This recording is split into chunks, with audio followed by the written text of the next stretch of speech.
U59 Hindi My Virtual Library Empire पर पढ़ना जारी रखें। लेकिन ये दहलीज स्वर्ग में एक खाई की तरह लग रही थी। प्रतिदिन दिव्य ज्ञान विकसित करने के लिए ड्राइंग फॉर्मेशन पर निर्भर रहना एक कप पानी के समान था। खाई में प्रवेश करते ही पानी का ये प्याला बिना किसी निशान के तुरंत गायब हो जाएगा। इस स्वर्गीय खाई को भरने और अड़चन को तोड़ने में कौन जानता था कि कितने साल और महीने लगेंगे। 12 धारियों वाला अंतिम स्वरूप दिव्य अनुभूति में केवल सीमित वृद्धि प्रदान करता था। यहां तक कि अगर कोई 13 धारियों के साथ फॉर्मेशन सीख भी ले तो भी शायद ये ज्यादा बेहतर नहीं होगा। श्री जुआंग की निगाहें धीरे धीरे बोलते हुए एकाग्र हो गईं। दिव्य ज्ञान की वृद्धि तो केवल एक पहलू है। भले ही आपकी दिव्य भावना को 14 पट्टियों तक नहीं बढ़ाया जा सकता है, 13 पट्टियों वाली दिव्य भावना के साथ अपनी नींव की स्थापना करना, संरचना का ये सेट कुछ ऐसा है जिसे आपको सीखना चाहिए।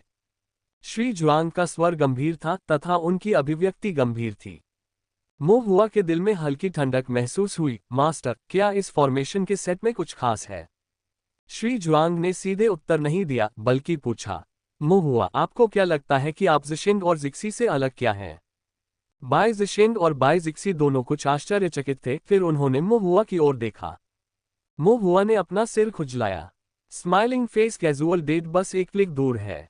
उसके और उसके छोटे भाई और छोटी बहन के बीच मतभेद इतने अधिक थे कि उन्हें गिना नहीं जा सकता। एकमात्र समानता शायद यही थी कि वे सभी श्री जुआंग के शिष्य थे। कनिष्ठ भाई और कनिष्ठ बहन कुलीन कुलों से आते हैं, जिनके पास अच्छी प्रतिभा, अच्छी आध्यात्मिक जड़ें और अच्छी विरासत है। मो हुआ ने विनम्रता से कहा। श्री जुआंग ने सिर हिलाया और आह भरी। हो सकता है कि अभी आप इसे गहराई से महसूस न करें, लेकिन जब आप व्यापक साधना जगत में प्रवेश करेंगे तो आप समझेंगे कि पारिवारिक पृष्ठभूमि, आध्यात्मिक जड़ें और विरासत सभी ठंडे और क्रूर अवरोध हैं जो उच्च कुलीन कुलों को निम्न ढीले साधकों से अलग करते हैं। कुछ चीजें ऐसी हैं जो कुलीन परिवार के वंशज कर सकते हैं, लेकिन स्वच्छंद कृषक नहीं कर सकते।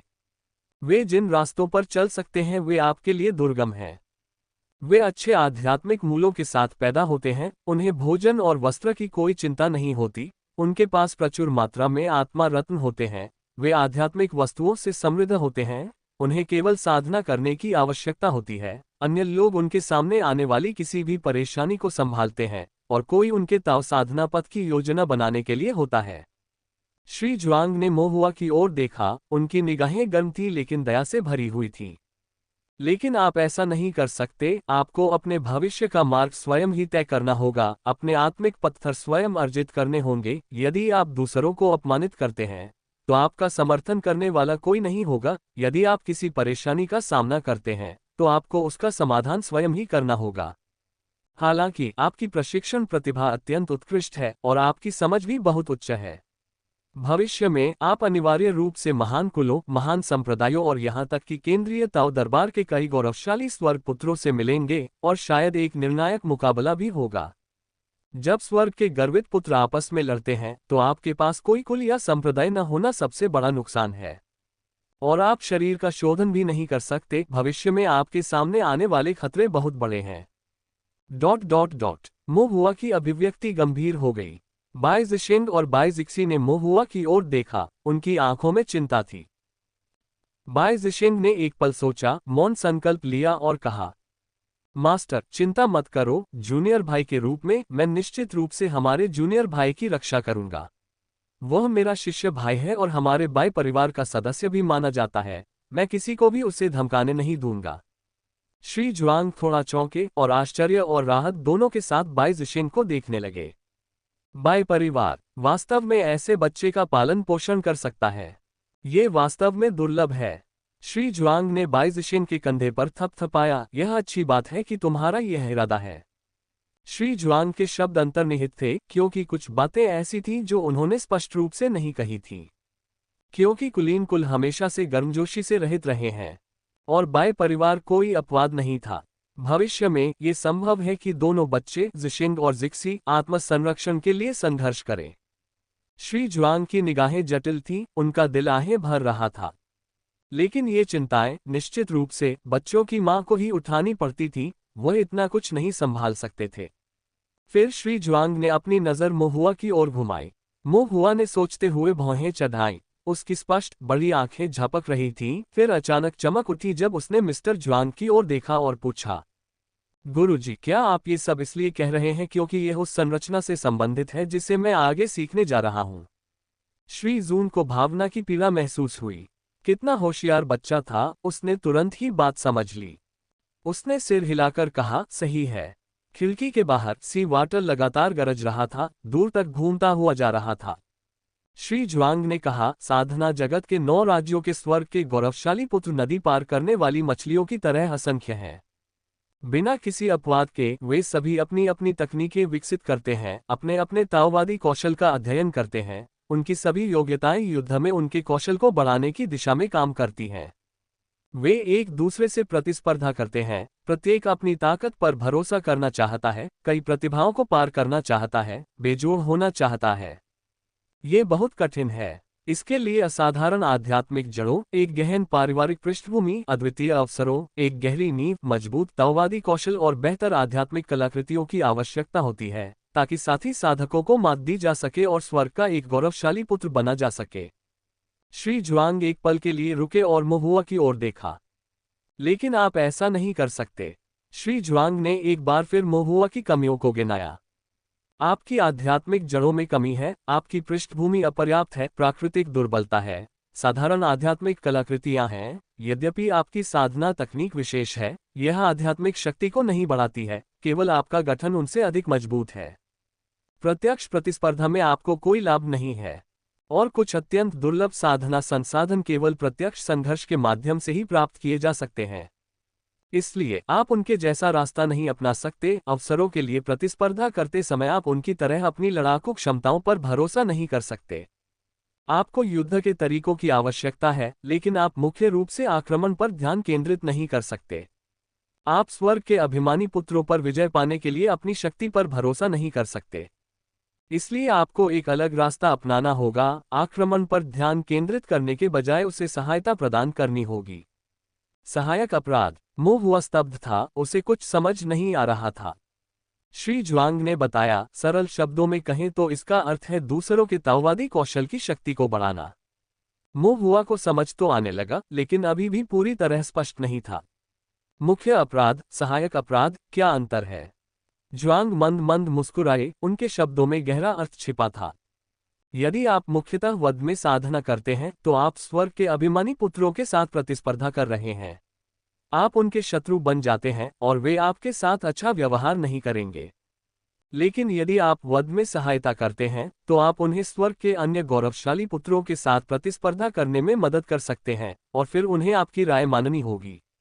वध में सहायता करने के आपके तरीके जितने अधिक मजबूत होंगे, उतना ही अधिक वे आपको अपमानित करने में हिचकिचाएंगे।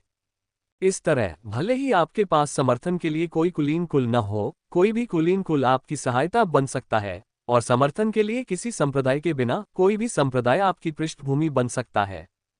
ताओ साधना की उपयोगितावादी और शक्ति चालित शक्तियों के बीच, तथा उत्कृष्ट आध्यात्मिक जड़ों, साधना तकनीकों और ताओवादी कौशलों वाले अनेक असाधारण साधकों के बीच आपके लिए भी एक स्थान होगा।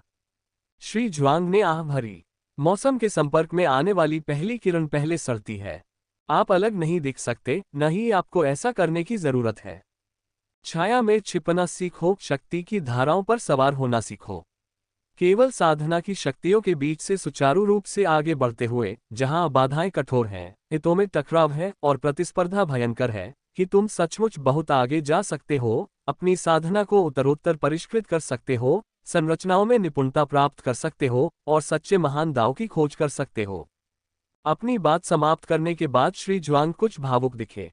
जब वह युवा थे तो उन्हें यह अवधारणा समझ में नहीं आई थी।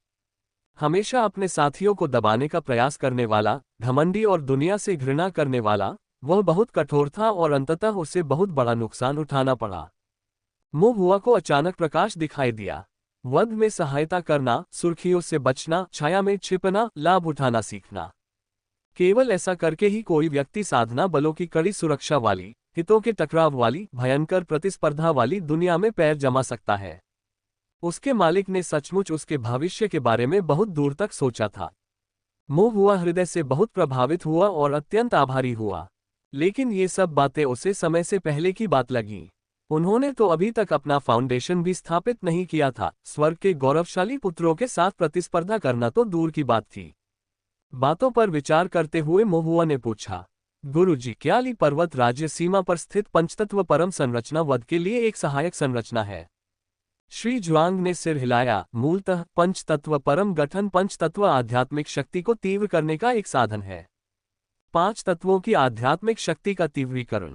महुआ की आंखें चमक उठी और वह और अधिक विशिष्ट बातें पूछने के लिए उत्सुक थी, लेकिन श्री जुआंग ने शर्मीली मुद्रा अपनाते हुए केवल हल्की मुस्कान दी। समय आने पर आपको पता चल जाएगा।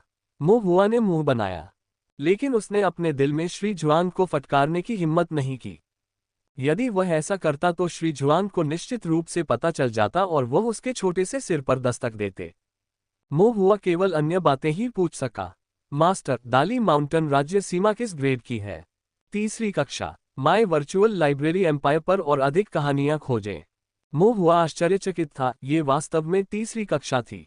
क्या इसका मतलब यह नहीं है कि गोल्डन कोर कल्टीवेटर्स होंगे? श्री जुआंग ने सिर हिलाया, कुछ तो हैं, पर ज्यादा नहीं। दाली पर्वत 3य श्रेणी की राज्य सीमाओं के भीतर एक सुदूर क्षेत्र है। ताओ साधना के संसाधन प्रचुर मात्रा में नहीं है, और हालांकि इसे 3य श्रेणी का दर्जा दिया गया है, फिर भी यह कई स्वर्ण कोर को सहारा नहीं दे सकता। केवल कुछ बड़े कुलों और संप्रदायों के पास गोल्डन कोर कल्टीवेटर्स हैं। सामान्य साधकों के लिए आधार स्थापना और क्यूई शोधन अभी भी मुख्य केंद्र बिंदु है। ओह, महुआ ने समझ में सिर हिलाया। वह पंचतत्व परम संरचना और दाली पर्वत राज्य सीमा के बारे में और अधिक पूछना चाहते थे, लेकिन उन्होंने श्री जुआंग के चेहरे पर थकान देखी, जो कि थका हुआ प्रतीत हो रहा था, इसलिए उन्होंने चिंता से कहा, मालिक, आपको थोड़ी देर आराम करना चाहिए। बाहर देखते हुए श्री जुआंग चिंतनशील दिखे। ठीक है, शायद बाद में। आगे ड्रैगन स्प्रिंग झरना है जिसे मैं देखना चाहता हूं। मास्टर, क्या आप पहले भी यहां आ चुके हैं? महुआ खुद को रोक नहीं सका और पूछा। श्री जुआंग ने सिर हिलाया। उनकी अभिव्यक्ति कुछ उदास और पुरानी यादों से भरी हुई थी। मैंने किया है, लेकिन यह बहुत समय पहले की बात है। बहुत समय पहले? ये बात कितने समय पहले की है? उसका मालिक इतना बुरा नहीं लग रहा था। महुआ ने मन ही मन सोचा। फिर से ऊपर देखने पर उसने देखा कि श्री जुआंग थके हुए थे, उनकी निगाहें कुछ उदास थीं, वे विचारों में खोए हुए थे। मास्टर, ड्रैगन स्प्रिंग झरने तक पहुंचने में हमें कितना समय लगेगा? महुआ ने धीरे से पूछा। श्री जुआंग को होश आया और उन्होंने सोचा। मेरा अनुमान है लगभग 2 घंटे। और एक पल सोचने के बाद महुआ ने सुझाव दिया, तो मास्टर, आपको थोड़ी देर सो जाना चाहिए। जब समय होगा मैं आपको जगा दूंगा। श्री जुआंग आश्चर्यचकित दिखे, फिर उनके चेहरे पर आश्वस्ति का भाव आ गया और उन्होंने सहमति जताते हुए कहा, ठीक है। श्री जुआंग ने शांतिपूर्वक अपनी आंखें बंद कर लीं और गहरी नींद में सो गए। महुआ सीधा बैठा हुआ खिड़की से बाहर देखते हुए समय की गणना कर रहा था। वह भी देखना चाहता था कि श्री जुआंग द्वारा वर्णित ड्रैगन स्प्रिंग झरना कैसा था। गाड़ी के अंदर शांति थी, जबकि बाहर सी वाटर में हलचल मची हुई थी। घोड़ा गाड़ी बहते पानी के साथ साथ सड़क के साथ साथ दक्षिण की ओर बढ़ती रही और आगे बढ़ती रही। घंटे बाद महुआ की नजर ड्रैगन स्प्रिंग झरने पर पड़ी। सी जलहरे पहाड़ों और काली चट्टानों के साथ परिदृश्य को चीरता है। अशांत नदी का पानी सफेद रेशमी रिबन की तरह झरनों की तरह गिरता है और उल्टा लटकता है, जिससे झरना बनता है, जो फिर चट्टानों से फट जाता है, बिखरे हुए रेशम की तरह नीचे गिरता है। अत्यंत शानदार। महुआ और उसके 2 साथी आश्चर्य से देखते रहे, उनकी आंखें चमक रही थीं। टोंगशियान शहर अपेक्षाकृत शुष्क है, यहाँ पहाड़ अधिक हैं और नदियाँ कम हैं। महुआ ने पहले कभी इतना बड़ा झरना नहीं देखा था। यद्यपि बाइज़शेंग और बाइज़िक्सी कुलीन कुलों से थे, लेकिन बचपन में उनका पालन पोषण उनके परिवारों में ही हुआ था, और जब वे बाहर जाते थे तो मुख्य सड़कों का उपयोग करते थे और तेजी से यात्रा करते थे, इसलिए उन्होंने शायद ही कभी ऐसे प्राकृतिक चमत्कार देखे हों। झरने से पानी की बूंदें चट्टानों पर गिर रही थीं, जो जैड की तरह गोल और चिकनी थीं। पहाड़ों के बीच के बादल और झरने से आती धुंध एक हो गए, जिससे सूर्य की रोशनी रंगों के एक भव्य स्पेक्ट्रम में गुंथ गई। महुआ मंत्रमुग्ध हो गया, लेकिन जल्द ही एक सवाल उठा। गुरुजी, इस झरने को ड्रैगन स्प्रिंग झरना क्यों कहा जाता है? यह तो बस एक झरना था, जिसमें न तो कोई ड्रैगन था और न ही कोई झरना। और यह ड्रैगन जैसा भी नहीं दिखता था। श्री जुआंग की निगाहें झरने के पार रंग बिरंगे कोहरे की ओर घूम गईं, उनकी अभिव्यक्ति कुछ उदास थी। यहाँ एक समय एक तलवार छिपी हुई थी जिसका नाम ड्रैगन स्प्रिंग था, इसलिए झरने का नाम उसी के नाम पर रखा गया। ड्रैगन स्प्रिंग तलवार। मुंह हुआ ने चुपचाप नाम दोहराया और फिर पूछा, क्या यह अच्छी तलवार है? माय वर्चुअल लाइब्रेरी एम्पायर पर विशेष कहानियां खोजें। श्री जुआंग क्षण भर के लिए चौंक गए, उनकी निगाहें रहस्यमय थीं और वे बुदबुदाए। यह एक अच्छी तलवार है जो अपने स्वामी के लिए उपयुक्त है। ऐसा लग रहा था जैसे वह कुछ पुरानी घटनाओं को याद कर रहा था, उसकी निगाहें दूर की लालसा और अकथनीय पछतावे से भरी हुई थीं। मुंह हुआ की आंखें चमक उठी, उसे तुरंत समझ आ गया। यहाँ अवश्य ही कोई कहानी होगी। लेकिन उसने पूछा नहीं, अगर पूछा भी होता तो उसका मालिक निश्चित रूप से नहीं बताता। ड्रैगन स्प्रिंग तलवार। मुंह हुआ ने चुपचाप तलवार का नाम नोट कर लिया। ... ड्रैगन स्प्रिंग झरना पार करने के बाद समूह दक्षिण की ओर बढ़ता रहा। दाली पर्वत राज्य की सीमा अभी भी दूर थी। खेती की दुनिया विशाल थी, जो 9 राज्यों में विभाजित थी। 9 राज्यों में से प्रत्येक राज्य विशाल था, जहां तक नजर जाती थी वहां तक फैला हुआ था। 9 राज्यों के भीतर भी सीमाओं का निर्धारण रैंक के अनुसार किया गया था। प्रत्येक राज्य की सीमा पर अलग अलग पहाड़ और नदियां थीं, और कृषक भूभाग के अनुसार शहर बनाते थे। उनके आहार और रीति रिवाज अलग अलग थे, जिनमें से प्रत्येक की अपनी विशेषताएं थीं। जैसे जैसे मुंह हुआ ने यात्रा की, उसने अपने क्षितिज को व्यापक बनाया और अपने ज्ञान में वृद्धि की। जब मुंह हुआ को कुछ विशेष सामग्रियां मिलती तो वे उन्हें खरीद लेते, स्थानीय साधकों से उन्हें बनाने की विधि पूछते और फिर श्री जुआंग तथा उनके वरिष्ठ साथी शिष्यों के लिए कुछ व्यंजन बनाने का प्रयास करते। यद्यपि सभी स्वादिष्ट नहीं थे, फिर भी उनमें निश्चित रूप से अलग अलग स्वाद थे और खाने में काफी विशेष थे। बूढ़ी कुई को ये भोजन पसंद नहीं था। उन्हें केवल पाइन नट्स और हेज़लनट्स जैसे मेवे ही पसंद थे। कभी कभी जब मुंह हुआ को ये मिल जाते तो वह कुछ खरीद लेता और ओल्ड कुई के लिए भून देता। या यदि मुंह को पहाड़ों में किसी प्राचीन वृक्ष पर अज्ञात पाइन नट्स, बीज या फल मिलते जो जहरीले नहीं होते, तो वह उनमें से कुछ तोड़कर ओल्ड कुई को चखने के लिए भून देता। बदले में ओल्ड कुई अक्सर मुंह हुआ को उसके मंत्रों के बारे में संकेत देते थे। आपकी फायरबॉल तकनीक अच्छी तरह से सीखी हुई है और आप इसका उपयोग भी अच्छी तरह से करते हैं, लेकिन ये थोड़ी अशुद्ध है। मुंह हुआ के मन में भी यही प्रश्न था। वास्तविक दुनिया में उन्होंने जिस फायरबॉल तकनीक का प्रयोग किया वह गहरे लाल रंग की थी, जो अधिक सघन होने के संकेत दे रही थी।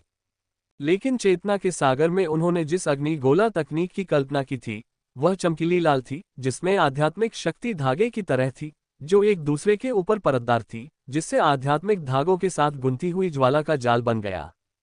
ओल्ड कुई को ये समझाने के बाद मुंह हुआ ने पूछा, दादाजी गुई, मुझे अपनी साधना के लिए कौन सी दिशा चुननी चाहिए?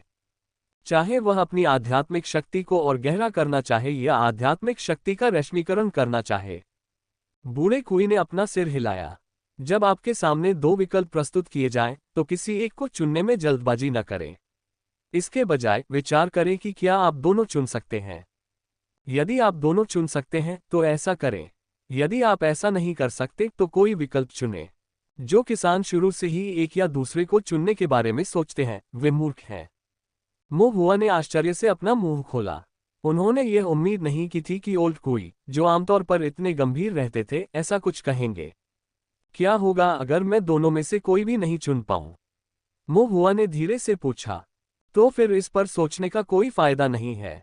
जिन चीजों को चुना नहीं जा सकता, भले ही आप उन पर विचार करें, वे अर्थहीन हैं और सिर्फ समय की बर्बादी है, बूढ़ी कुई ने जवाब दिया। मुंह हुआ ने सिर हिलाया, उसे ये शब्द बिल्कुल सच लगे। तभी उसे कुछ और बात याद आए और वह भौंचक्का हो गया। दादाजी गुई, अगर कोई मुझे कोई कठिन चुनाव करने के लिए मजबूर करे तो क्या होगा? बूढ़े कुई ने सीधे उत्तर दिया, तो फिर तुम उस व्यक्ति को मार डालो। मुंह हुआ दंग रह गया। बूढ़े कुई ने आगे कहा, उस व्यक्ति को मार दो और कोई भी तुम्हें चुनने के लिए मजबूर नहीं करेगा, और फिर तुम सब कुछ पालोगे। क्या होगा अगर मैं उसे हरा नहीं सका? क्या होगा अगर मैं उसे मार नहीं सका? तब तो आप केवल अपनी ही अयोग्यता को दोष दे सकते हैं, बूढ़ी कुई ने भारी स्वर में कहा। ऐसी स्थिति में जब आप मजबूर हो तो वास्तव में इससे कोई फर्क नहीं पड़ता कि आप क्या चुनते हैं। मुंह हुआ ने सिर हिलाया, तो तुम्हें सचमुच मजबूत होने की जरूरत है, तभी तुम चुन सकोगी कि भविष्य में तुम क्या चाहती हो। एक क्षण तक गहराई से विचार करने के बाद मोहुआ को अचानक एहसास हुआ कि वह विषय से भटक गया था और बातचीत को पुनः मंत्रों के विषय पर ले आया। दादाजी गुई, क्या मैं फायरबॉल तकनीक के दोनों रूपों को चुन सकता हूँ? बूढ़ी कुई ने सिर हिलाया। गहरा लाल आग का गोला आध्यात्मिक शक्ति की अवस्था का प्रतिनिधित्व करता है और धागे जैसा आग का गोला आध्यात्मिक शक्ति के रूप का प्रतिनिधित्व करता है। इनमें कोई संघर्ष नहीं है और दोनों को चुना जा सकता है, लेकिन बूढ़े कुई ने मोहुआ की ओर देखा। यह मुश्किल है। मोहुआ ने पूछा, मुझे क्या करना चाहिए? बूढ़ा कुई हिचकिचा रहा था। शुरू में वह ज्यादा कुछ नहीं कहना चाहता था, लेकिन उसने जो खाली पाइन नट के छिलके तोड़े थे उन्हें देखते हुए उसने थोड़ा सा बाध्य महसूस किया और कहा, आपके लिए ये सीखना अभी थोड़ा जल्दी है, लेकिन आप इसका अंदाजा लगाना शुरू कर सकते हैं। मोहुआ तुरंत सीधा बैठ गया और ध्यान से सुनने लगा, लेकिन बोलने के बजाय बूढ़ी कुई ने कहीं से रुई का एक गुच्छा निकाला। कपास का ये गुच्छा साधारण कपास ही था। बूढ़ी कुई की हथेली की मुट्ठी से कपास पर दबाव पड़ा। वह संकुचित होकर अपने आप ही सूती धागे में बदल गया। हुआ की आंखें चमक उठी, मानो वह गहरी सोच में डूबी हो। कपास का एक गुच्छा बनाने के बाद बूढ़ी कुई ने कपास का एक और गुच्छा निकाला और उसे उसी तरह संसाधित किया। उसे एक और सूती धागे में मोड़ने से पहले उसे दबाया, जब तक कि उसने 1 दर्जन से अधिक धागे नहीं बना लिए। बूढ़े कुई की निगाहें ठंडी हो गईं और उनकी दिव्य इंद्रिय ने हरकत की। 1 दर्जन या उससे अधिक सूती धागे तुरंत ही मुड़ गए और उलझ गए। प्रतीत होता है कि वे अव्यवस्थित थे, फिर भी लयबद्ध रूप से एक साथ आ गए और धागे की एक गेंद में बुनने लगे। धागे की यह गेंद पिछली कपास की गेंद के समान आकार की थी, लेकिन आंतरिक संरचना पूरी तरह से अलग थी। बूढ़े कुई ने मोहुआ की ओर देखा और पूछा, क्या अब तुम समझ गए?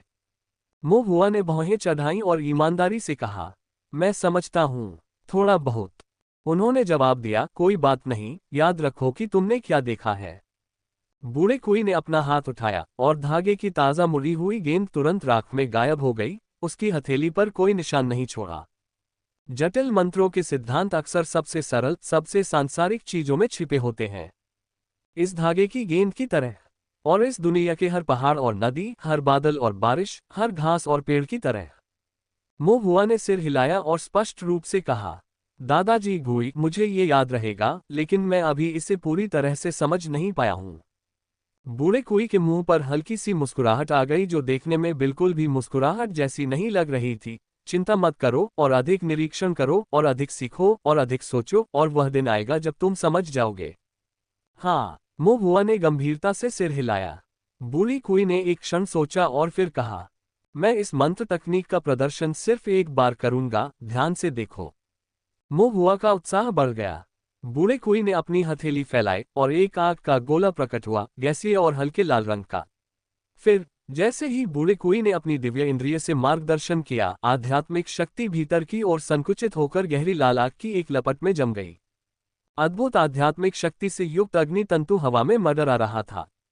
तभी बूढ़ी कुई की हथेली में एक और आग का गोला बन गया, और फिर आग का गोला ठोस होकर आग की लपटों में बदल गया। 10 से अधिक चक्कर लगाने के बाद बूढ़ी कुई की हथेली में आग के गोले नहीं रहे, बल्कि उनकी जगह 1 दर्जन से अधिक गहरे लाल, भयंकर गर्म आग के गोले उभर आए।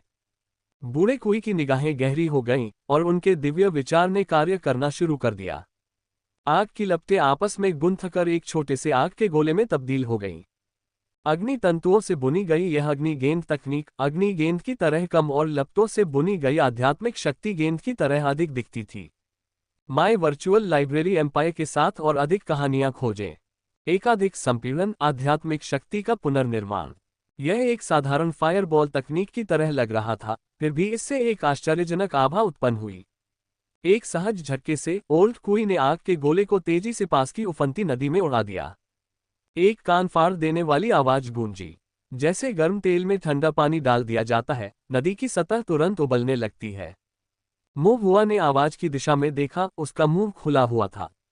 एक बड़ी नदी, पानी की विशाल सतह, कुछ छोटी फायरबॉल तकनीक द्वारा वाष्पित कर दिया गया, जिससे एक विशाल गुहा बन गई। वाष्पित पानी से उसके चारों ओर धुंध बन गई और भाप निकलने लगी। थोड़ी देर बाद नदी का पानी वापस आ गया। उफनती लहरों की आवाज गूंज उठी। नदी शून्य में बह गई और पहले शांत सतह पर एक विशाल भंवर बन गया। मोह हुआ का मूड नदी के पानी की तरह लंबे समय तक शांत नहीं हो सका।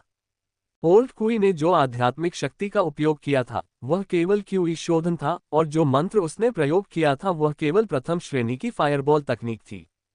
लेकिन क्या फायरबॉल तकनीक वास्तव में इतनी विशाल विनाशकारी शक्ति उत्पन्न कर सकती है? मोह हुआ ने बूढ़े कुई की ओर देखा, उसकी अभिव्यक्ति आश्चर्य और प्रशंसा से भरी हुई थी। बूढ़ा कुई सहज दिख रहा था, लेकिन उसकी अभिव्यक्ति उदासीन बनी रही। उन्होंने मोह हुआ के कंधे पर थपथपाते हुए कहा, इसे याद रखो, अभ्यास करो और अधिक सीखो। मोह हुआ ने कुछ हतप्रभ होकर सिर हिलाया। बूढ़ी कुई संतुष्ट होकर चली गई। उधर श्री जुआंग ने उससे शिकायत की, उसे ऐसी बात क्यों सिखाई जाए? अगर वह सीख सकता है तो मैं उसे क्यों न सिखाऊं? आप उसे पढ़ा रहे हैं जबकि वह नहीं जानता कि यह क्या है। बूढ़ी कुई कुछ देर तक तो कुछ नहीं बोली, लेकिन अंततः धीरे से बोली, मुझे डर है कि अगर मैंने उसे अभी नहीं सिखाया तो बाद में मुझे मौका नहीं मिलेगा। बूढ़े कुई ने अपना सिर घुमाकर फिर से श्री जुआंग की ओर देखा, क्या आप भी ऐसा ही सोचते हैं? श्री जुआंग इन शब्दों पर रुक गए और एक असहाय आह भरने से पहले काफी देर तक चुप रहे। ... फिर भी मोह हुआ की अभिव्यक्ति उत्साहपूर्ण थी। कितनी शक्तिशाली फायरबॉल तकनीक! ये शक्ति उसकी समझ से पूरी तरह परे थी। इसे स्वयं आजमाने के लिए उत्सुक मोह हुआ ने तुरंत इसे दोहराने का प्रयास किया, लेकिन पाया कि वह ऐसा बिल्कुल नहीं कर सकता। सिद्धांत सरल प्रतीत होता है। आध्यात्मिक शक्ति कपास की तरह है, जो पहले आध्यात्मिक शक्ति को बारीक धागों में संघनित करती है, फिर उन धागों को एक गेंद के रूप में बुनती है। लेकिन हकीकत में ऐसा नहीं था। मोह हुआ की दिव्य भावना पहले से ही बहुत मजबूत थी। 13 पट्टियों के साथ फाउंडेशन स्थापना के शिखर पर स्वर्ग ज्ञान जुए की खेती और आध्यात्मिक धुरी गठन सीखकर, यहाँ तक कि आध्यात्मिक शक्ति पर उनका नियंत्रण कमजोर नहीं था। हालांकि इतनी मजबूत दिव्य भावना और इतने जटिल नियंत्रण के बावजूद वह आध्यात्मिक शक्ति को एक पतले धागे में भी नहीं बदल सका। मोह हुआ कुछ आश्चर्यचकित था, कुछ निराश। लेकिन इसके बारे में सोचने के बाद उन्हें लगा कि यह सामान्य बात है। यदि इतनी महान शक्ति वाला मंत्र इतनी आसानी से सीखा जा सकता है तो ये सचमुच दिवास्वप्न होगा। मोह हुआ ने ओल्ड कुई के जादू के हर विवरण को अपने दिमाग में पूरी तरह से अंकित कर लिया। जब भी उसके पास खाली समय होता वह इस पर विचार करता और आशा करता कि एक दिन वह भी ऐसी भयानक शक्ति वाली फायरबॉल तकनीक का प्रयोग कर सकेगा। मोह हुआ ने आशा भरी निगाहों से आगे देखा। चाहे वह गठन हो या जादू, अभी भी उसे बहुत कुछ सीखना था। जब तक वह अध्ययन करता रहेगा, एक दिन वह सब कुछ एकीकृत करने, गहन संरचनाओं में निपुणता प्राप्त करने तथा शक्तिशाली मंत्रों को नियंत्रित करने में सक्षम हो जाएगा। ... बाकी यात्रा अधिकांशतः बिना किसी घटना के गुजर गई। यद्यपि वे दिन रात यात्रा करते थे, हवा और ओस को सहन करते थे, फिर भी ये बहुत कठोर नहीं था। मोह हुआ ने स्थानीय स्तर पर उपलब्ध चीजों का उपयोग कर विभिन्न प्रकार के भोजन बनाए। उनकी पाककला कौशल में प्रतिदिन सुधार होता गया तथा उनके द्वारा बनाया गया भोजन अधिकाधिक स्वादिष्ट होता गया। गाड़ी आराम से आगे बढ़ रही थी। श्री जुआंग गाड़ी पर आराम कर रहे थे, जबकि मोह हुआ और अन्य 3 एक छोटी सी मेज के चारों ओर इकट्ठे हुए, या तो ड्राइंग फॉर्मेशन कर रहे थे, किताबें पढ़ रहे थे, या विभिन्न ताव साधना अभ्यास कर रहे थे। कभी कभी आराम के दौरान जब उनके पास पर्याप्त समय होता था, मोह हुआ ओल्ड कुई के साथ शतरंज के कुछ खेल खेलते थे। अभी भी 5 तत्व शतरंज का सरल खेल खेलते थे। दोनों ने खुशी से खेला। हालांकि मिस्टर जुआंग ने ये सब पहले भी देखा था, फिर भी वह थोड़ा हैरान था।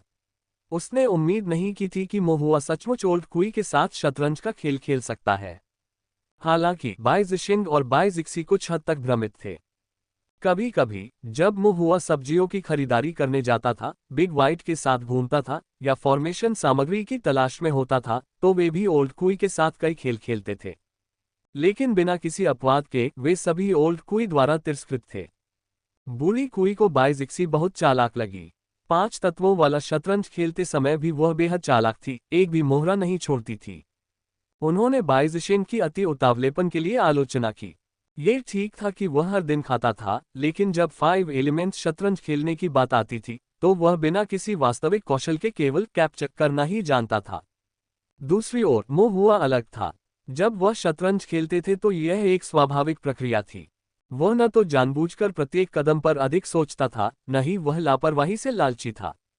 बेशक इसका मुख्य कारण ये था कि शतरंज में दोनों की कुशलता समान थी, वे लाभ या जीत की इच्छा के बिना केवल मनोरंजन के लिए खेल रहे थे।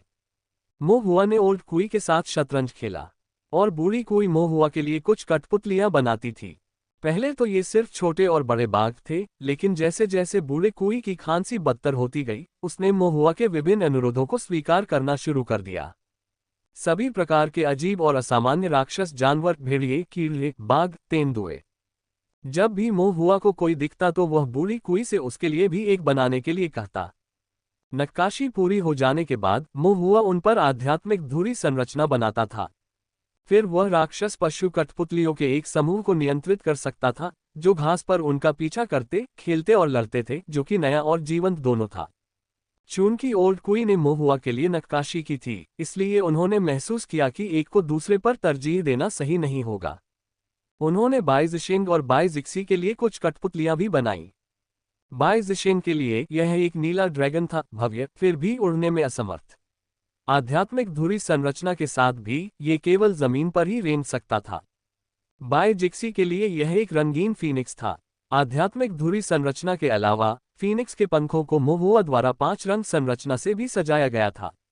एक बार जब पंख फैल गए तो यह एक मोर की शानदार पूंछ जैसा लग रहा था, आध्यात्मिक प्रकाश से जीवंत और जगमगाता हुआ और बहुत भव्य। इसके बाद जब भी वे निष्क्रिय होते, बाइज़िशिंग मोहुआ के साथ घास पर मौज मस्ती करते, अपने एजियो ड्रैगन को नियंत्रित करते, मोहुआ के छोटे और बड़े बाघों और असंख्य राक्षस जानवरों पर नियंत्रण के साथ भयंकर युद्ध में शामिल होते। दूसरी ओर बाइज़िक्सी खूबसूरत फीनिक्स को एक तरफ पकड़े हुए मोहुआ और बाइज़िशिंग को खुशी से खेलते हुए देखती रहती। उसकी आंखें पतझड़ के पानी की तरह साफ होती और एक हल्की सी मुस्कान लिए हुए अल्पविराम। और इस प्रकार समूह अपने रास्ते पर आगे बढ़ता रहा। उन्होंने पहाड़ पार किए, नदियां पार की, सूर्योदय और सूर्यास्त देखा और बादलों को घूमते देखा। रास्ते में उन्हें कई लोगों और घटनाओं का भी सामना करना पड़ा। कुछ लोग अदूरदर्शी डाकू साधक, दुष्ट पाप साधक तथा जो धर्मी दाव का अनुसरण नहीं करते थे, वे दुष्ट साधक थे। लेकिन उनमें से अधिकांश न तो बहुत अधिक प्रशिक्षित थे और न ही उनकी ताओवादी कुशलताएं मजबूत थीं। बाइज़िशिंग अकेले ही अपने भाले से उन्हें रोक सकता था। मोहुआ किनारे से देख रहा था, कभी कभी जल कारावास तकनीक से दृश्य को नियंत्रित कर रहा था या फायरबॉल तकनीक से उसे पूरक बना रहा था और आसानी से उन्हें हरा रहा था। हालांकि इनमें से अधिकतर गरीब और संकटग्रस्त किसान थे, ठीक वैसे ही जैसे तोंगशियान शहर, दक्षिण यू शहर और अन्य साधारण छोटे अमर शहरों में। एक मुक्त कृषक का जीवन प्रायः आसान नहीं होता। शीर्ष पर खड़े लोगों को केवल सुंदर और शानदार दृश्य ही दिखाई देते हैं। केवल वे लोग ही जानते हैं जो वास्तव में धरती पर कदम रखते हैं कि दुनिया कितनी अस्थिर हो सकती है और लोग कितने कष्ट सहते हैं। एक निर्माण मास्टर को स्वर्गीय दाव को समझना चाहिए और सभी प्राणियों को लाभान्वित करना चाहिए। मोहुआ ने इन शब्दों को ध्यान में रखा और जब उनका सामना गरीबी और पीड़ा में रहने वाले लोगों से हुआ तो उन्होंने उनकी मदद करने के लिए जो कुछ भी कर सकते थे, किया। माय वर्चुअल लाइब्रेरी एम्पायर पर और अधिक पढ़ें। लंबी यात्रा के दौरान घोड़े की टापों की स्थिर गति के साथ आधे साल बाद मोहुआ अंततः तीसरे दर्जे की दाली माउंटेन राज्य सीमा पर पहुंच गया। इस समय तक मोहुआ 14 वर्ष का हो चुका था और उसकी साधना संचयी अभ्यास के माध्यम से क्यूई शोधन के 9वें स्तर तक पहुंच गई थी। वह फाउंडेशन स्थापना से केवल एक कदम दूर थे। 14 वर्ष की आयु में क्यूई शोधन 9वां स्तर 13 धारियों के साथ दिव्य भावना। क्यूई शोधन के 8वें स्तर से 9वें स्तर तक यद्यपि उसका क्षेत्र टूट गया और उसकी दिव्य भावना भी थोड़ी बढ़ गई। आखिरकार इस तरह का विकास सिर्फ क्यूई शोधन क्षेत्र में ही था। एक आधार स्थापना दिव्य भावना के सामने ये कुछ हद तक अप्रभावी लग रहा था। ये स्वाधीन था, लेकिन इतना कीमती कि इसे फेंका नहीं जा सकता था। यह अड़चन को तोड़ने और फाउंडेशन स्थापना के 14 पट्टियों तक पहुंचने के लिए भी अपर्याप्त था। मोहुआ की दिव्य भावना अभी भी 13 पट्टियों पर चरम पर थी। ये 13 पट्टियों पर पिछले शिखर से भी अधिक मजबूत नहीं था। गाड़ी के अंदर मोहुआ ने आह भरी। ऐसा लग रहा था कि यह अड़चन एक और कठिन सीमा थी। क्यूई शोधन से नींव स्थापना तक की दहलीज की तरह 13 से 14 पट्टियां नींव स्थापना के प्रारंभिक चरण से मध्य चरण तक की बाधा थीं। ये केवल एक पट का अंतर प्रतीत होता था, लेकिन उनके बीच का अंतर अथाह गहरा था। मोहुआ नीचे नहीं देख सका। फाउंडेशन स्थापना में इतनी कठिनाई है तो फिर गोल्डन कोर क्षेत्र के बारे में क्या? मोहुआ ने अपना सिर बाहर निकाला और आकाश की ओर देखा। वह जिस क्षेत्र में था वह थर्ड ग्रेड दाली माउंटेन स्टेट बाउंड्री था। माय वर्चुअल लाइब्रेरी एम्पायर पर विशेष कहानियां खोजें। तृतीय श्रेणी राज्य सीमा में साधना की ऊपरी सीमा जिसका उपयोग एक साधक कर सकता था वह स्वर्णकोर क्षेत्र था। तीसरी कक्षा की राज्य सीमा मोहुआ ने मन ही मन बुदबुदाया। ये पहली बार था जब वह द्वितीय श्रेणी से ऊपर की राज्य सीमा पर आए थे। मोहुआ ने गहरी सांस ली और महसूस किया कि उसके चारों ओर का वातावरण अलग था, पृथ्वी अधिक विस्तृत थी और आकाश अधिक ऊंचा लग रहा था। बेशक ये हो सकता है कि तृतीय श्रेणी राज्य की सीमा वास्तव में बड़ी थी, या हो सकता है यह उसका अपना भ्रम हो। मोहुआ ने फिर से आसमान की ओर देखा। हालांकि वह अभी उसे नहीं देख सकता था, लेकिन आकाश में एक विशाल संरचना थी। जब उसने फैंगशी को नष्ट किया तो उसने यह अपनी आंखों से देखा था। रक्तलाल बिजली उतरी, भयावह रूप से रहस्यमय, उसके सिर के ऊपर घूमती हुई और फिर धीरे धीरे गायब हो गई। जैसे जैसे बिजली मंद होती गई, बादलों के भीतर अकल्पनीय संरचना पैटर्न बनने लगे। इनमें से एक पैटर्न को उन्होंने ताओवादी स्तंभ पर अंकित कर लिया था। यह पैटर्न एक अमर पैटर्न था, मोहुआ की वर्तमान समझ से कहीं अधिक। मोहुआ ने इसे देखने की भी हिम्मत नहीं की थी। उसे डर था कि एक नज़र ही उसकी दिव्य भावना को खत्म कर देगी, उसकी चेतना के सागर को तोड़ देगी और अंतहीन परेशानी लाएगी। इसके अलावा ये बिजली के क्लेश से एक अमर पैटर्न था जिसमें विनाश के नियम शामिल थे।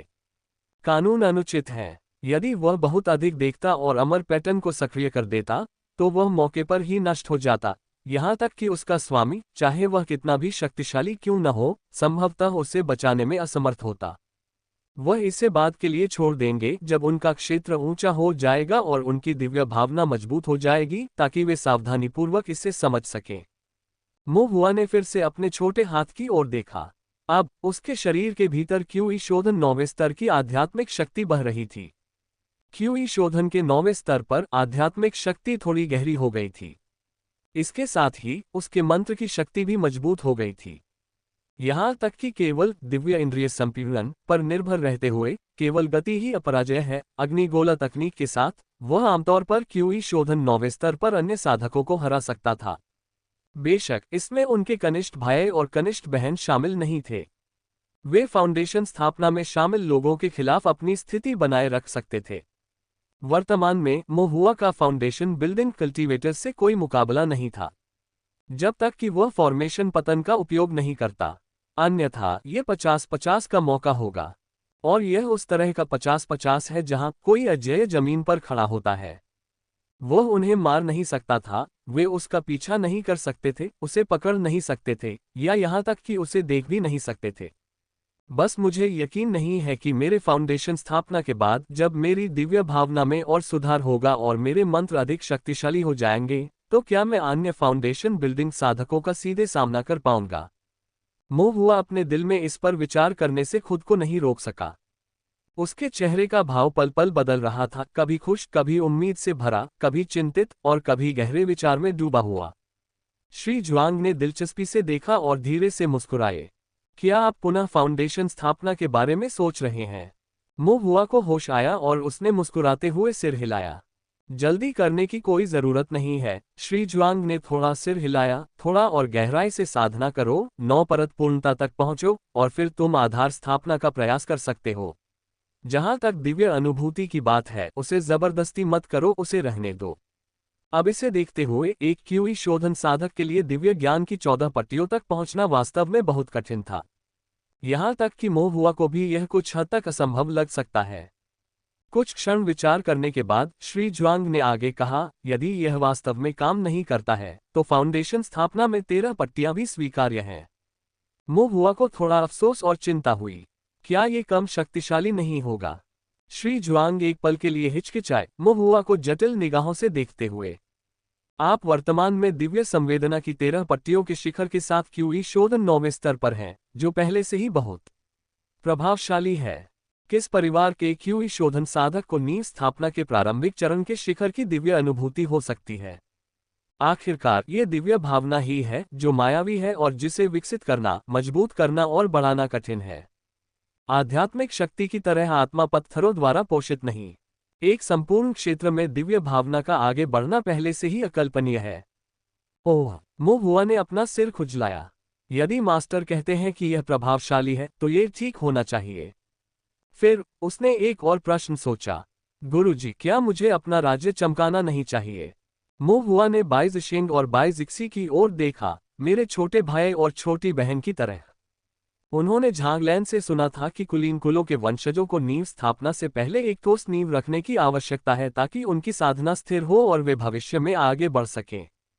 झांगलैन को स्वयं क्यूई शोधन क्षेत्र में अपनी नींव को परिष्कृत करने में काफी समय लगा था। एक कुलीन कुल से होने के बावजूद वह इतनी उम्र का था और अभी भी केवल क्यूई शोधन 9वें स्तर पर था। केवल बाद में बड़े दानव से लड़ने और सुरक्षित रहने के लिए उसने फाउंडेशन स्थापना को तोड़ा। बेशक मो हुआ ने अनुमान लगाया कि शायद उसका अपने कबीले से झगड़ा हो गया था और वह थोड़ा विद्रोही था, इसलिए उसने जानबूझकर स्थिरता बनाए रखी, अन्यथा उसने अपना फाउंडेशन स्थापित करने के लिए इतना लंबा इंतजार नहीं किया होता। लेकिन उनके छोटे भाई और छोटी बहन के लिए यह एक अलग कहानी थी। वे तीनों अपना दिन एक साथ बिताते थे। मो हुआ उन्हें प्रतिदिन साधना करते देखता था। हर बार जब वे अभ्यास करते थे तो उनकी आध्यात्मिक शक्ति अधिक सघन हो जाती थी, उनकी साधना अधिक गहरी हो जाती थी तथा उनकी आभा अधिक शक्तिशाली हो जाती थी। दिन प्रतिदिन संचय करते हुए यद्यपि उनके क्षेत्र में वृद्धि नहीं हुई थी, फिर भी उनकी साधना असाधारण रूप से मजबूत थी। ये फाउंडेशन स्थापना के बराबर भी था। मो हुआ ने एक क्षण के लिए पुरानी बातें याद की। जब हम पहली बार मिले थे तब मैं सिर्फ क्यूई शोधन के तीसरे स्तर पर था, जबकि वे पहले से ही बाद के चरणों में थे। अब मैं क्यूई शोधन के 9वें स्तर पर पहुंच गया हूं और वे अभी भी उसी स्तर पर हैं। मेरे साथी शिष्यों की प्रतिभा इतनी प्रबल है, फिर भी उन्होंने इतने लंबे समय तक अपने क्षेत्र को दबाए रखा है। मेरी बेचारी आध्यात्मिक जड़ को बिल्कुल भी दबाना नहीं। क्या ये बिल्कुल सही नहीं है? मो हुआ ने कुछ हैरान होकर मिस्टर जून की ओर देखा। इसके बाद श्री जुआंग की अभिव्यक्ति सूक्ष्म हो गई। कुछ सोचने के बाद उसने सच बताने का फैसला किया। यह है, तुम्हें दबाने की जरूरत नहीं है। आपके वरिष्ठ भाई बहनों के पास स्वर्गीय उच्च स्तरीय आध्यात्मिक जड़ें हैं। वे जिन साधना तकनीकों का अभ्यास करते हैं वे उच्च स्तरीय हैं, जो कि मेरिडियनों के माध्यम से पूरी तरह से चक्रित होती हैं, और वे जो ताओवादी कौशल सीखते हैं वे उनके कुलीन कुल के संप्रदाय रक्षक बुद्ध द्वारा पारित की गई अंतिम तकनीकें हैं। बाय परिवार जैसे कुलीन कुल के लिए नींव स्थापना और क्यूई शोधन के बीच ज्यादा अंतर नहीं है। कुल की उनसे अपेक्षाएं केवल आधार स्थापना तक पहुंचने की नहीं है, बल्कि साधना के उच्चतर स्तरों तक पहुंचने के लिए एक ठोस आधार सुनिश्चित करने की भी है। कुल की विरासत उनकी खेती को सहारा देने के लिए पर्याप्त है। एक बार जब वे क्यूई शोधन में पूर्णता तक पहुंच जाते हैं और एक ठोस आधार बना लेते हैं, तो उनकी पूर्ण चक्रित आध्यात्मिक शक्ति का गुणवत्ता रूपांतरण महान दाव की नींव रखेगा। भविष्य में उनके पास शक्तिशाली उच्च स्तरीय ताओवादी कौशलों को प्राप्त करने के लिए पर्याप्त आध्यात्मिक शक्ति होगी तथा उच्चतर लोकों की खोज करने के लिए पर्याप्त आधार होगा। यही महान कुलों के स्वर्ग के गौरवशाली पुत्रों का मार्ग है। उन्हें अपने क्षेत्र को परिष्कृत करना होगा। मिस्टर जुआंग ने मोहुआ की ओर देखा, तुम्हारे लिए इससे कोई फर्क नहीं पड़ता। व्यवहार कुशल बनने की कोशिश करते हुए श्री जुआंग ने फिर भी कुछ पीड़ादायक स्वर में कहा, आपकी आध्यात्मिक जड़ कुछ कमजोर है, आपका शरीर काफी कमजोर है और विरासत के मामले में आप उनसे तुलना नहीं कर सकते, इसलिए आपको इसकी चिंता करने की जरूरत नहीं है। आप अपने क्षेत्र को परिष्कृत करें या नहीं, इससे कोई फर्क नहीं पड़ता। बस साधना करते रहो और जब भी संभव हो सफलता प्राप्त करो। भले ही तुम्हारी आध्यात्मिक शक्ति कम हो और रक्त क्यों ही कमजोर हो, कम से कम तुम्हारी दिव्य भावना तो प्रबल है। एक उत्कृष्टता अनेक दोषों को ढक सकती है। जब तक आपकी दिव्य भावना मजबूत है तब तक बाकी सब कुछ प्रबंधित किया जा सकता है। ... मो हुआ की अभिव्यक्ति जटिल थी। एक क्षण के लिए तो उसे समझ ही नहीं आया कि उसका स्वामी उसकी प्रशंसा कर रहा है या उसे नीचा दिखा रहा है। मो हुआ ने आह भरी और फिर सोचा कि शायद यही सबसे अच्छा है। उसे अपनी साधना के स्तर को इतनी मेहनत से निखारने की जरूरत नहीं थी, जिससे उसे चिंता, मेहनत और आत्मा रत्नों से छुटकारा मिल जाता। आखिरकार उसकी आध्यात्मिक जड़ तो वही थी और परिस्थितियां वैसी ही थीं, उन्हें बदला नहीं जा सकता था। इसलिए जो कुछ उसके पास था उसी में काम चला लो और नींव की स्थापना कर सको, यही काफी होगा। मो हुआ ने अपनी मनस्थिति को स्थिर किया। दूसरे लोग चाहे कितने भी अच्छे क्यों ना हो, यह उनका सौभाग्य था। इसका स्वयं से कोई लेना देना नहीं था। बस अपना स्वयं का ताओ विकसित करें। मो हुआ की निगाहें शांत हो गईं और उसने थोड़ा सिर हिलाया। मोहुआ की अभिव्यक्ति देखकर श्री जुआंग थोड़ा चौंक गए, फिर धीरे से सिर हिलाया और खुद से सोचा, ये बच्चा, इसका स्वभाव सचमुच अच्छा है। गाड़ी आगे बढ़ती रही। 10 दिन और सफर तय किया। आखिरकार वे दाली पर्वत राज्य सीमा के पहाड़ी रास्तों से गुजरते हुए ली पर्वत शहर पहुंचे। ली माउंटेन सिटी एक तृतीय श्रेणी का अमर शहर मनोरम था। इसकी दीवारें भव्य और विस्मयकारी थीं। शहर की गुफाएं और इमारतें सोने से चमक रही थीं, मानो किसी अनोखी हवा का आभास दे रही हो। शहर में अधिकांश साधक क्यूई शोधन और आधार स्थापना चरण के थे, जिनमें से कुछ गोल्डन कोर में थे, हालांकि बहुत अधिक नहीं। इस यात्रा का गंतव्य पूरे ली माउंटेन शहर में सबसे बड़ा और एकमात्र तृतीय श्रेणी संप्रदाय था, 5 तत्व संप्रदाय। 5 तत्व संप्रदाय की ओर जाने से पहले मोहुआ और उसके साथी थोड़ी देर आराम करने के लिए एक सराय में रुके। मोहुआ ने पहले ये सुनिश्चित किया कि बिग व्हाइट बस गया है और सराय वाले को उसे उत्तम दर्जे का चारा खिलाने का निर्देश दिया। उसे संतुष्ट होकर खाते हुए देखकर जाने से पहले उसने बिग व्हाइट के बालों को थपथपाया। फिर उन्होंने कुछ सूखे मेवे, जलपान और चाय मंगवाए और उन्हें श्री जुआंग के कमरे में ले आए। बूढ़ी कुई कहीं नहीं मिली। बाई जिशेंग और बाई जिक्सी सम्मानपूर्वक बैठे थे और श्री जुआंग की बातें सुन रहे थे। मोहुआ ने भोजन मेज पर रख दिया। ये सभी व्यंजन मोहुआ द्वारा व्यक्तिगत रूप से चुने गए थे। उन्हें तैयार करने का तरीका और स्वाद सभी मोहुआ के निर्देशों पर आधारित थे। भोजन जिसका आनंद गुरु, साथी, शिष्य और वृद्ध कुई सभी ने उठाया। दिन भर की यात्रा से थके हुए बाई जिशेंग ने व्यंजनों की खुशबू सूंघी और एक नजर डालने से खुद को रोक नहीं सका। फिर जल्दी से खुद को संभाला और श्री जुआंग की बात ध्यान से सुनी। श्री जुआंग मुस्कुराए बिना न रह सके और फिर बोले, चलो पहले खाना खा लें। बाई जिशेंग की आंखें चमक उठी। उनका सम्मान उत्साह के साथ मिश्रित था जब उन्होंने कहा, हाँ मास्टर। भोजन करते समय मोहुआ ने अपने साथी शिष्यों के साथ शहर में उनके अवलोकनों के बारे में बातचीत की। उन्होंने विभिन्न विशिष्ट साधकों के बारे में बात की जिन्हें उन्होंने देखा था, विभिन्न स्थानीय रीति रिवाजों और बाजार शहर के बारे में, जहां सभी प्रकार की आकर्षक आध्यात्मिक कलाकृतियां, गोलियां और प्रशिक्षण पुस्तकें प्रदर्शित की गई थीं। मोहुआ को अंदर ही अंदर आश्चर्य हुआ। निश्चित रूप से तृतीय श्रेणी का अमर शहर अलग था। सड़कों पर उन्होंने कई फाउंडेशन बिल्डिंग कल्टीवेटर्स को देखा। बाजार नगर में प्रदर्शित आध्यात्मिक कलाकृतियां और गोलियां द्वितीय श्रेणी की गुणवत्ता की थीं, और मोहुआ ने एक द्वितीय श्रेणी की निर्माण पुस्तक भी देखी। वह उसे पलटना चाहता था, लेकिन स्टॉल मालिक ने इसकी अनुमति नहीं दी। मालिक ने तो यहां तक कहा, एक बच्चा फॉर्मेशन बुक्स को क्यों देख रहा है? ये किताबें तुम्हारे पढ़ने के लिए नहीं हैं, अपनी दिव्य इंद्रियों को नष्ट मत करो। मोहुआ ने कोई दुर्भावना नहीं रखी और मामले को जाने दिया। वह सचमुच सेकंड ग्रेड फॉर्मेशन सीखने के स्तर का नहीं था, इसलिए पढ़ना व्यर्थ होगा। माय वर्चुअल लाइब्रेरी एम्पायर की नई कहानियों का आनंद लें। इसके अलावा ये द्वितीय श्रेणी की फॉर्मेशन पुस्तकें काफी महंगी थीं और उनके अंदर दर्ज फॉर्मेशन, उनके नाम से, सभी काफी सामान्य थे और स्पिरिट स्टोन्स की बर्बादी के लायक नहीं थे। वह फाउंडेशन स्थापना के करीब था और उसे अपने स्पिरिट स्टोन्स को संरक्षित करने की आवश्यकता थी। हालांकि मोहुआ ने भी कुछ अजीब बात नोटिस की। ऐसा लग रहा था कि ली पर्वतीय शहर का अधिकांश भाग दुकानों, बाजार कस्बों और ताओ साधना के लिए विभिन्न वस्तुओं को बेचने वाले बाजार स्टॉल चलाने वाले साधकों द्वारा कब्जा कर लिया गया था। अधिकांश खुले किसान व्यापारी भी थे। वहां ऐसे ढीले साधक नहीं थे जो श्रम में लगे हुए थे, तथा spirit formers, mining cultivators, monster hunters या शिल्पकार के रूप में स्पिरिट स्टोन्स कमा रहे थे। मोहुआ को ये बात कुछ अजीब लगी और उन्होंने श्री जुआंग से इसके बारे में पूछा। श्री जुआंग ने कहा, यही फॉर्मेशन संप्रदाय की प्रकृति है। 5 तत्व संप्रदाय। सही कहा, श्री जुआंग ने सिर हिलाया। 5 तत्व संप्रदाय एक रूढ़िवादी संप्रदाय है जो संरचनाओं पर आधारित है। संप्रदाय के अधिकांश साधक संरचना गुरु हैं। दुनिया सम्मानित संरचनाओं। जबकि साधना में केवल स्वयं को सशक्त बनाने के लिए वध पर जोर दिया जाता है, वहीं दूसरी ओर संरचनाएं हजारों साधकों को प्रभावित कर सकती हैं। यह उन खेती करने वाले कुलों के लिए और भी अधिक महत्वपूर्ण है जिनके पास महत्वपूर्ण शक्ति है और जिनके पास खेती करने वालों की भीड़ है। पंचतत्व संप्रदाय, जो संरचनाओं में कुशल थे, यहाँ बस गए तथा अनेक साधकों, कुलों और संप्रदायों को संरचनाएं प्राप्त करने के लिए आकर्षित किया, यहाँ तक कि कुछ साधकों ने यहाँ स्थायी रूप से निवास करना भी चुना। कुछ साधना शक्तियां पंचतत्व संप्रदाय का पक्ष लेने के लिए यहाँ एक बुजुर्ग को तैनात करती थीं, जो उपहार प्रस्तुत करते थे और छुट्टियों और त्योहारों के दौरान दौरा करते थे। जैसे जैसे संपर्क बढ़ा, यहाँ आवासों की कीमतें भी बढ़ गईं।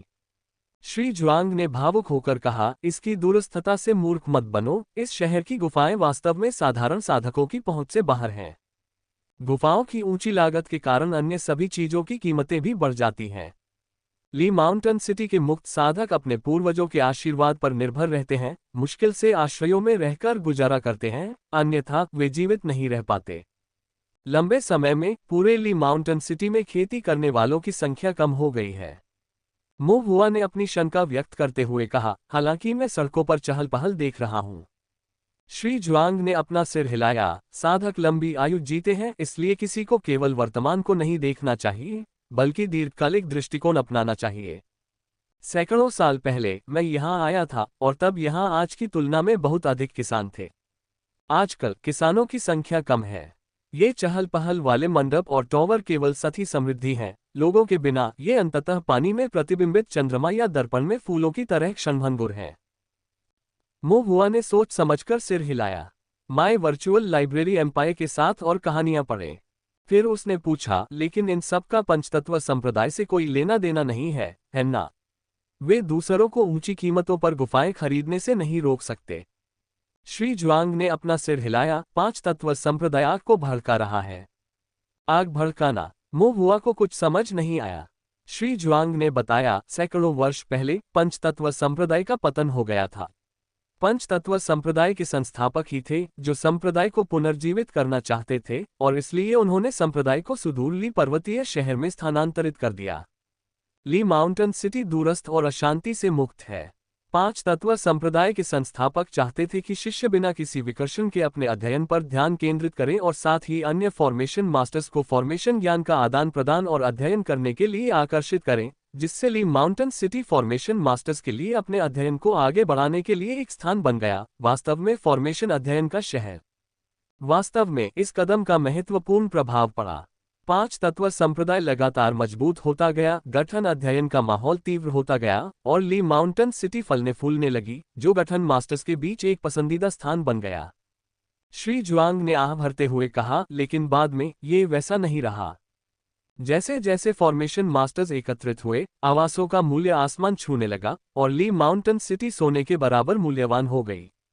उनके संस्थापक के श्रमसाध्य प्रयास अंततः वास्तविक स्पिरिट स्टोन्स की तुलना में कम महत्व के साबित हुए। पांच तत्व संप्रदाय के अनुयायियों की बाद की पीढ़ियों के विचार अलग होने लगे। उन्होंने उन इमारतों को तोड़ दिया जो कभी फॉर्मेशन मास्टर्स के अध्ययन और विचारों के आदान प्रदान के लिए थीं, और उनकी जगह आलीशान गुफाएं बनवाईं, जिन्हें उन्होंने ऊंचे दामों पर बेच दिया और किराए पर देकर भारी मात्रा में स्पिरिट स्टोन बनाए। उन्हें कुछ भी करने की जरूरत नहीं थी, स्पिरिट स्टोन्स बस उनके खातों में आ गए। आसानी से प्राप्त होने वाले आत्मिक पत्थरों की प्रचुरता के कारण संप्रदाय के शिष्य आलसी और भोग विलास में लिप्त हो गए, और अब वे संरचनाओं का अध्ययन करने या स्वर्गीय दाव के सत्य की खोज करने में समर्पित नहीं रहे। हालांकि ऐसा प्रतीत होता है कि पंच तत्व संप्रदाय को इससे बहुत लाभ हुआ, लेकिन ये धन उनके पूर्वजों की कठिनाइयों और भविष्य की संभावनाओं से खरीदा गया था। इस प्रक्रिया में उनके पूर्वजों का जीवन कार्य भी नष्ट हो गया। गुफाएं बहुत महंगी हो गईं, साधारण किसान उन्हें वहन नहीं कर सके और धीरे धीरे चले गए।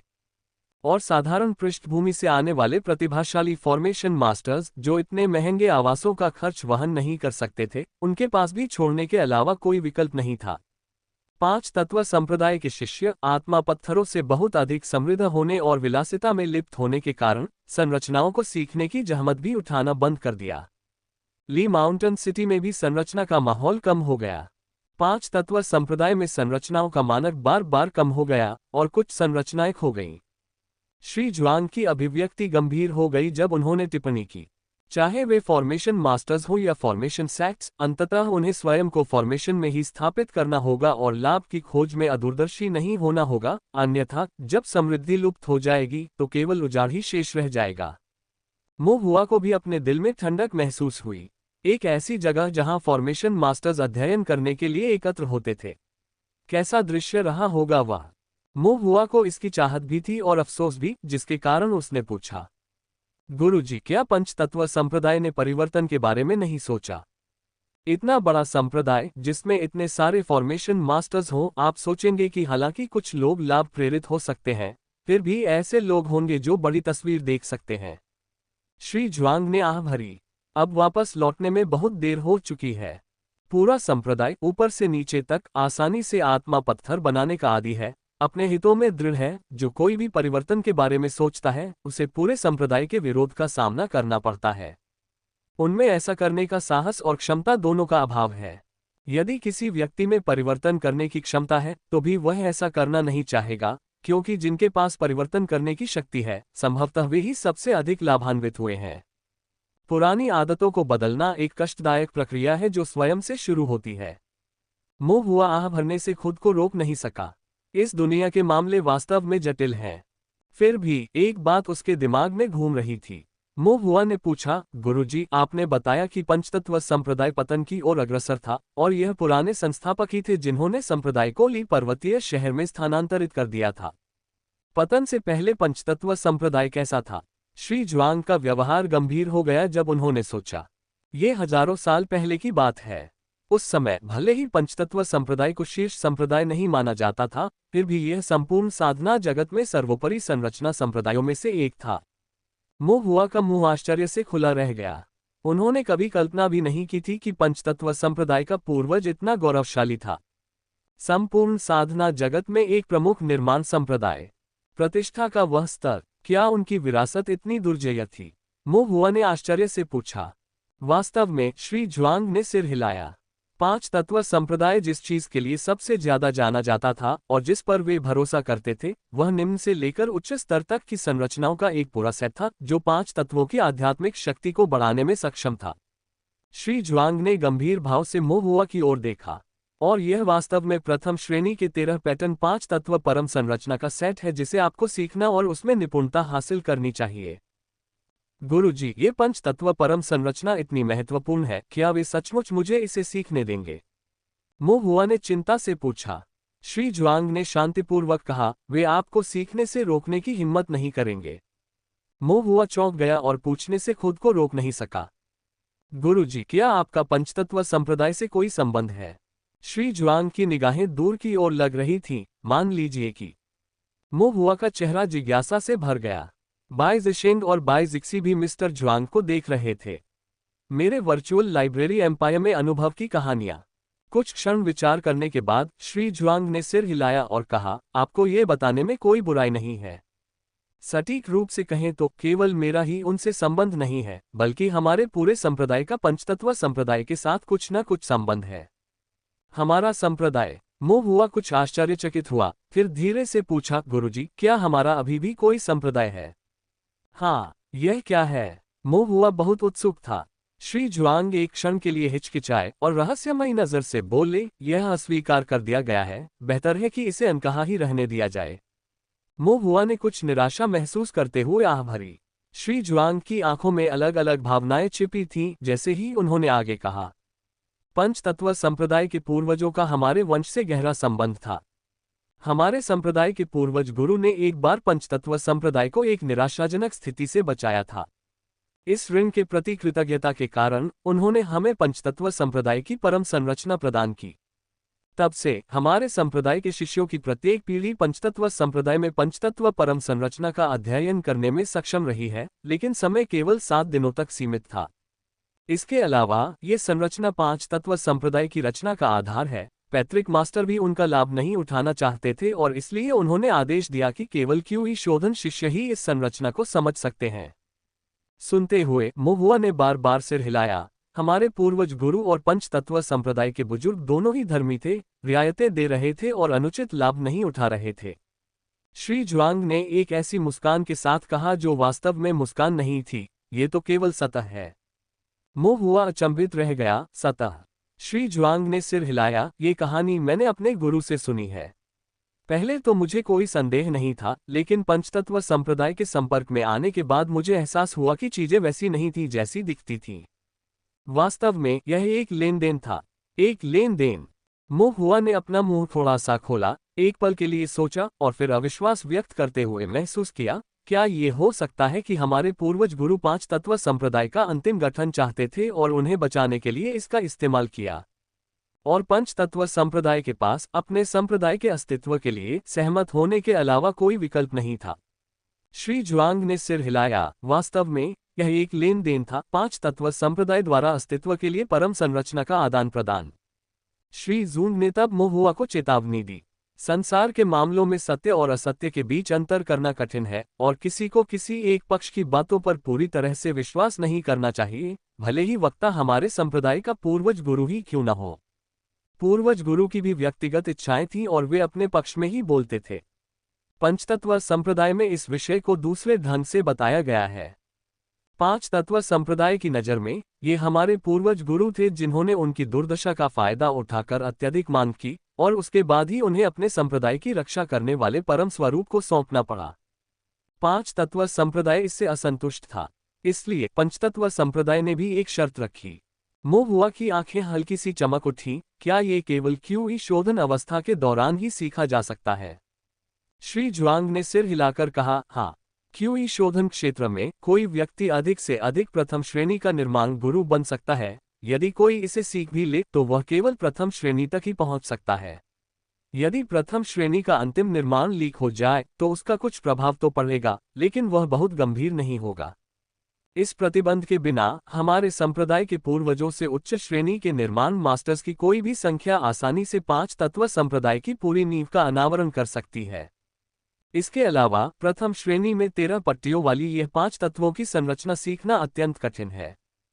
फाउंडेशन एस्टेब्लिशमेंट में अभी भी इसमें महारत हासिल करने का मौका हो सकता है, लेकिन क्यूई शोधन स्तर पर यह लगभग असंभव है। इन शर्तों के साथ पंचतत्व संप्रदाय अनिच्छा से पैतृक मास्टर की मांगों से सहमत होगा। पूर्वज मास्टर ने इसके बारे में ज्यादा नहीं सोचा। परम संरचना की रक्षा करने वाले संप्रदाय को सीख पाना ही काफी था। पांच तत्वों वाले संप्रदाय के लिए ये शर्तें उचित थीं, इसलिए उन्होंने कोई मोलभाव नहीं किया। पूर्वज गुरु के अनुमान में हमारे गुट में जो संरचनाओं पर गर्व करता था, असंख्य प्रतिभाएं थीं। क्यूई शोधन क्षेत्र में एक ऐसे शिष्य को ढूंढना जो पांच तत्वों की परम संरचना में निपुण हो, बहुत आसान नहीं होना चाहिए, लेकिन बहुत कठिन भी नहीं होना चाहिए। लेकिन श्री जुआंग की अभिव्यक्ति सूक्ष्म हो गई। पूर्वज मास्टर गलत थे। यह कोई साधारण प्रथम श्रेणी का अल्टीमेट फॉर्मेशन नहीं था। प्रथम श्रेणी में 13 धारियां क्यूई शोधन क्षेत्र के विशिष्ट 9 दिव्य भावना पैटर्न से कहीं अधिक है। वास्तव में जब कोई अध्ययन करने जाता है तो पंचतत्व संप्रदाय भी सभी प्रकार की बाधाएं उत्पन्न करता है। इस प्रकार आज तक हमारे वंश के किसी भी गौरवशाली स्वर्ग पुत्र ने पंचतत्व संप्रदाय से इस पंचतत्व परम संरचना को सीखने में सफलता नहीं पाई है। श्री जुआंग ने मोहुआ की ओर देखा तो ये बोझ आपके कंधों पर आ गया है। मोहुआ ने तुरंत अपने हल्के कंधों पर भार महसूस किया। उसने कमजोरी से कहा, गुरुजी, अगर मैं भी इसे सीखने में असफल रहा तो क्या होगा? श्री जुआंग ने कहा, ये प्रशिक्षण आपके लिए महत्वपूर्ण है और यदि आप सीख सकते हैं तो निश्चित रूप से आपको इसे अवश्य सीखना चाहिए। हालांकि यदि आप वास्तव में इसे नहीं सीख सकते तो कुछ भी नहीं किया जा सकता। श्री जुआंग ने सांत्वना देते हुए कहा, अपना सर्वश्रेष्ठ प्रयास करो और यदि तुम इसे नहीं सीख सकते तो चिंता मत करो, हमेशा कोई रास्ता निकलेगा। हम मोहुआ ने सिर हिलाया। ये कहकर मोहुआ ने भौहें सिकोड़ ली और अपना सिर नीचे कर लिया, विचारों में खो गया। श्री जुआंग ने पूछा, अब आप क्या सोच रहे हैं?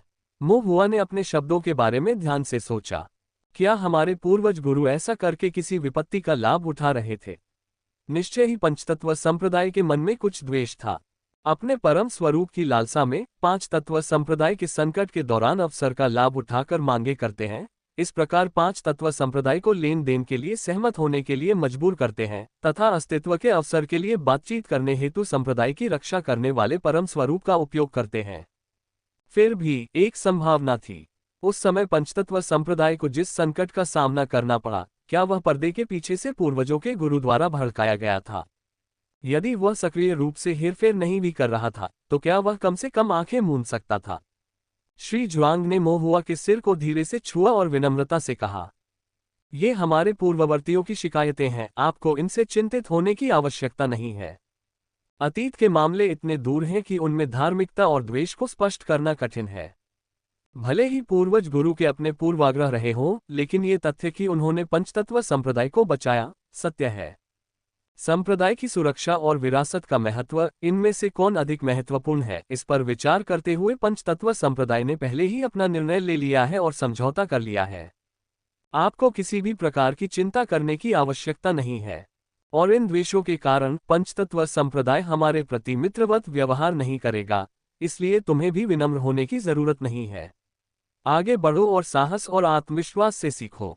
यदि आप सचमुच पंचतत्व संप्रदाय के सभी रहस्यों को जानने में सफल हो जाते हैं, तो यह आपके कौशल का प्रमाण होगा और वे कुछ भी कहने का साहस नहीं करेंगे। मो हुआ ने फुसफुसाते हुए कहा, उनके संप्रदाय में गोल्डन कोर साधक हैं, है ना? अगर मैं सचमुच सीख जाऊं, तो वे निश्चित रूप से चिंतित नहीं होंगे और मुझे जाने से नहीं रोकेंगे, है ना? श्री जुआंग ने नीचे देखा और कहा, उनकी हिम्मत नहीं होगी। मो हुआ चौंक गई और उसे अब अधिक सहजता महसूस हुई। वैसे गुरुजी, इस संरचना का नाम क्या है? मो हुआ ने फिर पूछा। श्री जुआंग एक क्षण के लिए रुके, फिर धीरे से बोले, 5 तत्व आत्मा गठन, 5 तत्व आत्मा संरचना। मो हुआ ने बुदबुदाते हुए दोहराया, नाम थोड़ा सामान्य लगता है।